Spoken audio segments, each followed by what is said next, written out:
Bonsoir à toutes et à tous, il est 22 heures. Bienvenue à vous dans cette nouvelle édition. Voici les titres. Signature d'un mémorandum d'entente entre la société Djibar Seafood et Lewis Reteil à Addis Abeba. Et culture, première phase de compétition intra-région de jeux traditionnels et collecte de données. Et dans l'actualité internationale, toujours incendie en cours en France, au Portugal et en Espagne. Voilà pour les titres, bonsoir à tous. Nous débutons cette édition par cet incendie qui s'est déclaré aujourd'hui en début de soirée au quartier 5 dans la commune de Balbala. 12 maisons dans lesquelles résidaient 12 familles, propriétaires et locataires ont été détruites par le feu. Les sapeurs-pompiers de la protection civile se sont déplacés au plus vite et ont pu maîtriser le feu à temps. Aucune victime n'est à déplorer à l'heure actuelle. En effet, le feu attisé par les vents a tout détruit sur son passage. Les habitants de ce quartier dans la commune de Balbala, quartier 5 donc, ont presque tout perdu. Le président de la commune de Balbala ainsi que le directeur adjoint de la protection civile se sont rendus sur le lieu du sinistre pour constater les dégâts de l'incendie du quartier 5 dans la commune de Balbala. Et dans le cadre de la 5e édition des Jeux de la solidarité islamique à Konya en Turquie, le secrétaire d'État au sport a visité le centre d'entraînement des athlètes djiboutiens. L'objectif de cette visite était donc d'encourager les athlètes toujours en compétition. Hassan Mohamed Kamil et les membres de la délégation qui l'accompagnent ont appelé les représentants de Djibouti à ces Jeux de donner le meilleur pour hisser très haut les couleurs nationales. Le chef du département des sports, avec des mots bien choisis, a rappelé que tous les Djiboutiens comptaient sur ces athlètes pour se démarquer et honorer la place de Djibouti. Et rappelons que déjà 4 athlètes sont qualifiés en finale pour demain donc concernant les 1500 mètres, Aden Moussa Absiye et Mohamed Ismail Ibrahim, et sur les 1500 également Zohra Ali Mohamed et Khadra Mohamed Dambili. Enfin, en bilan de ce tournoi, pour le moment, les athlètes djiboutiens ont remporté 2 médailles, dont une en argent et une en bronze. La médaille d'argent sur les 3000 mètres steeple par le champion Mohamed Ismail et la médaille de bronze grâce au champion Moumine.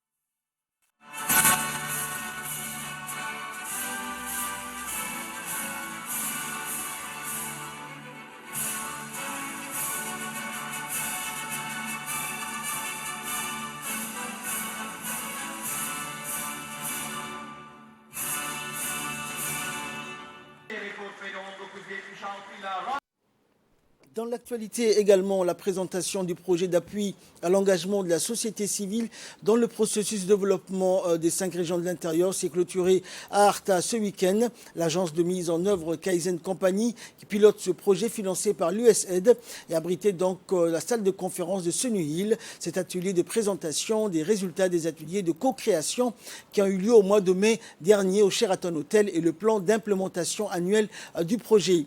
Dans la vision Djibouti 2035, la participation citoyenne reste un élément essentiel dans les perspectives de renforcement de l'offre de services au profit de la population. L'USAID est le partenaire financier de plusieurs projets à Djibouti. Ce nouveau projet, financé par le peuple américain à travers son agence de développement international, contribuera à renforcer le partenariat entre Djibouti et les États-Unis d'Amérique.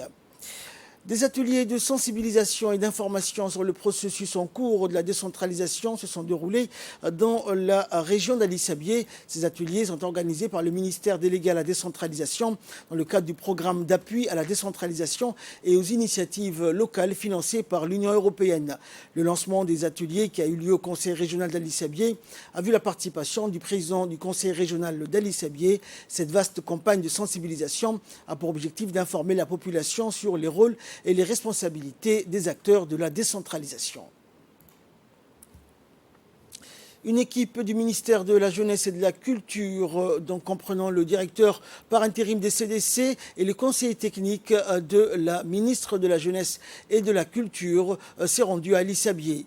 Ainsi, c'est le CDC d'Ali Sabieh qui a abrité donc les premiers tournois intra-région des jeux de société traditionnels, et ce, à l'issue de la phase d'inscription en présence du préfet et du vice-président du conseil régional et des parlementaires de la région. Ce programme conduit par le ministère de la Jeunesse et de la Culture répond à la feuille de route du chef de l'État en matière de préservation culturelle.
Pour le lancement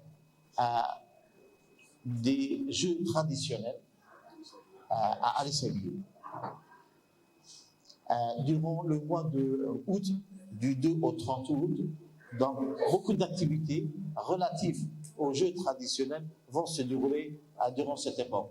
Il n'y aura pas seulement Ali Sabieh, mais l'équipe se déplacera aussi à Holon, à Ali Adi, à Daazbiou, afin de recenser nos jeux traditionnels. Il est malheureux qu'on perde petit à petit, qu'on oublie que les jeunes générations ne sachent plus qu'on avait des jeux traditionnels à nous. Il ne faut pas que nos jeux traditionnels soient supplantés par les jeux numérisés dans les téléphones. Vous savez que le jeu Mario a été inventé par un maçon qui a eu tout simplement l'idée de numériser son jeu favori.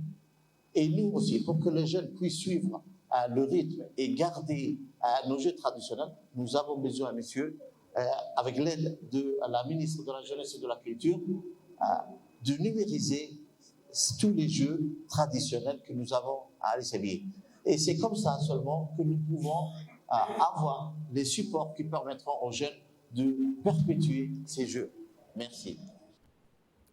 La ville de Dobok a accueilli hier une délégation conduite par le secrétaire exécutif de l'ONARS, Hussein Hassan Dalal, des représentants du HCR à Djibouti, ainsi que du staff technique. Cette visite avait pour objectif de s'enquérir des conditions de vie des réfugiés yéménites installés dans le village des réfugiés de Markazi.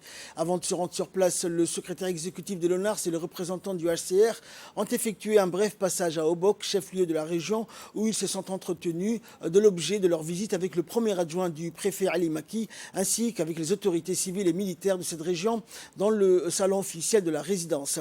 Puis la délégation a mis cap vers le village des réfugiés de Markazi qui abrite depuis plusieurs années les réfugiés yéménites fuyant la guerre qui sévit dans leur pays en proie à une crise humanitaire sans précédent. Suite à l'afflux des réfugiés en provenance du Yémen, le gouvernement djiboutien, en étroite collaboration avec le HCR, avait pris les dispositions nécessaires afin d'apporter une assistance humanitaire d'urgence au village. La délégation s'est entretenue longuement avec les hommes et les femmes qui s'y trouvent et qui sont issus de la communauté yéménite. Les réfugiés, à travers leur porte-parole, ont présenté leurs besoins et doléances aux deux responsables qui ont, à leur tour, bien sûr, écouté et répondu à toutes les questions. Ils ont ainsi promis une réponse immédiate à leurs doléances.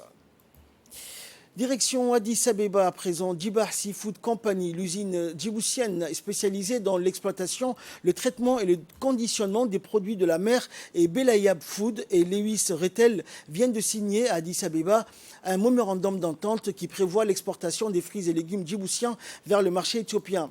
Ce mémorandum a été paraphé par le président directeur général de Djibar Seafood, Eleye Issa, et le président directeur général de Belayab Food, Admassou Yitegesu.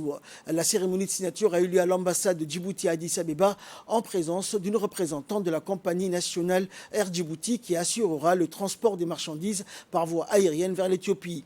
Inaugurée en 2019 par le président de la République, la société Djibar Seafood exporte déjà ses produits vers l'Europe, les États-Unis, les Émirats arabes unis, l'Arabie saoudite et en Extrême-Orient. Ce protocole d'accord signé avec Lewis Rethel s'inscrit dans la droite ligne de la vision du PDG de la société Djibar Seafood qui nourrit l'ambition d'accroître non seulement le volume d'export de la société mais aussi et surtout de développer une image de marque sous le label Made in Djibouti. Et enfin, pour clore l'actualité nationale, fait divers, une jeune maman djiboutienne dénommée Yasmine Awad Abdurrahman a accouché de triplés de sexe masculin mardi dernier à l'hôpital de référence. Et la maman, âgée de 27 ans, déjà mère de 3 enfants, était hospitalisée et prise en charge durant les 40 derniers jours à l'hôpital d'Arahanan. À terme, donc, a eu lieu son accouchement par césarienne.